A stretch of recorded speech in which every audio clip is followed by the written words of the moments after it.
Welcome back to another USES Axiom video. Today we will touch briefly about AP biology. One of the most familiar parts of biology is about cells. So let's begin right away. Cells are the basic functional unit of all living things. And there are two types of cells. You probably have heard it before: prokaryotes and eukaryotes. But before that, the two have four similarities that all cells have in common. First is plasma membrane. It is the boundary that distinguishes them from the outside. And second is the inside part that is called cytoplasm. Cytoplasm consists of two things.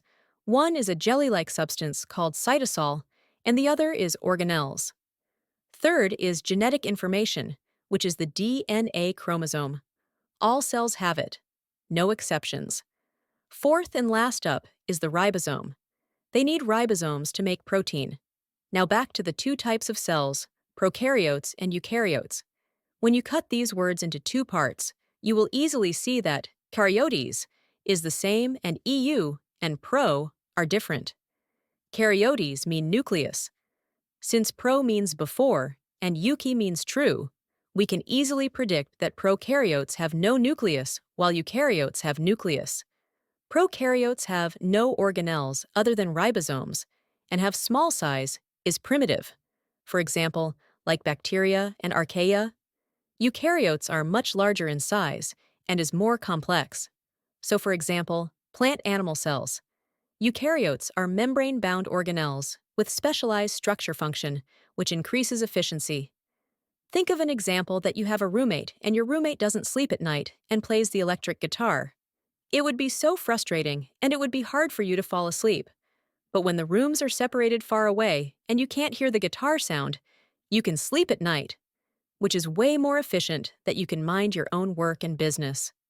Okay, now let's move on and look at some of the cell organelles and their function. The most important core part is our nucleus. It's the control center of the cell. Nucleus contains DNA and is surrounded by double membrane, nuclear envelope. Nuclear pores control what enters or leaves the nucleus. Chromatin is a complex of DNA plus proteins and makes up chromosomes. Nucleolus is the region where ribosomal subunits are formed. Also, nucleus is continuous with the rough ER, like this, and like this, and like this.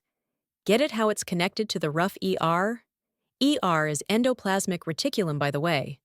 Why endoplasmic reticulum has two types, smooth and rough, is because of ribosomes. Rough ER is rough because it has ribosomes on the surface, and smooth ER does not. Rough ER adds package proteins for secretion, sends transport vesicles to Golgi, and makes replacement membranes. Smooth ER, on the other side, synthesizes lipids, metabolizes carbs, detoxifies drugs and poisons, and stores calcium ions. Okay, now that is ER. Oh wait, what are those little small black dots? As you can see in the picture, those dots are ribosomes that synthesize protein.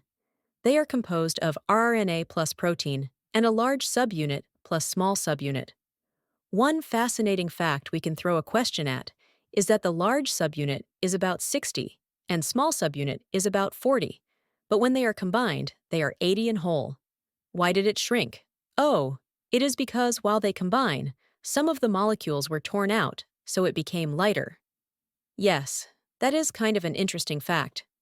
Anyways, there are two types of ribosomes: free ribosomes and bound ribosomes. Free ribosomes float in cytosol and produce proteins used within cells. Bound ribosomes are attached to ER, making proteins for export from cells.